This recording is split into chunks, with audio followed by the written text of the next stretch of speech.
आरिफ आला के नवाही गांव चक नंबर 19 ईबी फौजियांवाला में नंबरदारी मिलने के हवाले से सरकारी तौर पर गांव में तकरीब का इनअकाद किया गया, जिसमें असिस्टेंट कमिश्नर आरिफ आला मियां रोमान खलील ने तकरीब की सदारत की। तकरीब का मकसद चक नंबर 19 ईबी का नंबरदारी सिस्टम को साबका नंबरदार मोहतरम जनाब मियां इरफान अजीज़ मरहूम की वफ़ात के बाद मज़ीद आगे मुंतकल करना था। इस गांव से दो अहम शख्सियात के नाम सामने आए हैं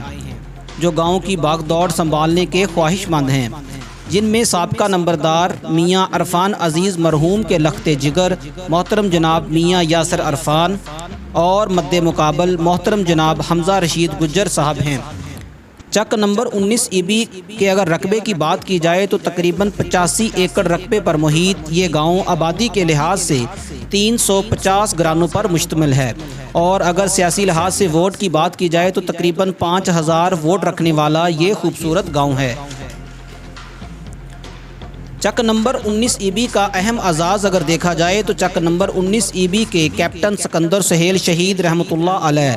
जो ना सिर्फ गांव बल्कि तहसील आरिफ आला का फ़ख्र भी हैं। नंबरदारी के फ़राइज़ के हवाले से अगर मज़ीद बात की जाए तो नंबरदारी के फ़राइज़ किस फ़र्द के हाथ में जाएंगे, ये फ़ैसला असिस्टेंट कमिश्नर साहब ने महफूज फरमा लिया, जो कि कुछ अहम ज़रूरी कार्रवाई के बाद मंजर आम पर लाया जाएगा। मज़ीद मालूमात और ख़बरों के लिए जुड़े रहिए वॉइस ऑफ पंजाब के साथ।